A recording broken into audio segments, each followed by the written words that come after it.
ఇవాళ ఈ ప్రాంతంలో అభివృద్ధి జరగాలంటే, ఈ ప్రాంతానికి ఐటీ కంపెనీలు రావాలంటే మల్కాజ్గిరిలో కాంగ్రెస్ పార్టీ ఎంపీ గెలవాలి. మీకు అండగా ఉండడానికి మైనంపల్లి హనుమంతరావు ఉన్నాడు, సుధీర్ రెడ్డి గారు ఉన్నారు, ఇక్కడ హరివర్ధన్ రెడ్డి ఉన్నాడు, జంగయ్య యాదవ్ ఉన్నాడు. అన్నిటికంటే నేనున్నా మీ సోదరుని మీకు అండగా. ఎవరికి భయపడాల్సిన పని లేదు. అపోజిషన్లో ఉన్నప్పుడే మన వాళ్ళు భయపడలే. ఇవాళ మనదే అధికారం ఉంది. మనతో ఎవడన్నా పెట్టుకున్నాడంటే చింతపండు అవుతుందని నేను చెప్తున్నా. అందుకే మిత్రులారా, ఆలస్యం అయింది.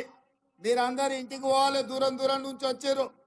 6 5 రావాల్సింది ఇవాళ 8 8:30 అవుతున్నట్టుంది. ఇంతసేపు ఓపికగా ఉండి కాంగ్రెస్ పార్టీని గెలిపించడానికి ఆశీర్వాదానికి మీరు వచ్చిండ్రు. 4 5 రోజుల్లో 13 తారీఖు 14 తారీఖు లోపల మన మల్కాజ్గిరి ఎంపీ అభ్యర్థిని అధిష్టానం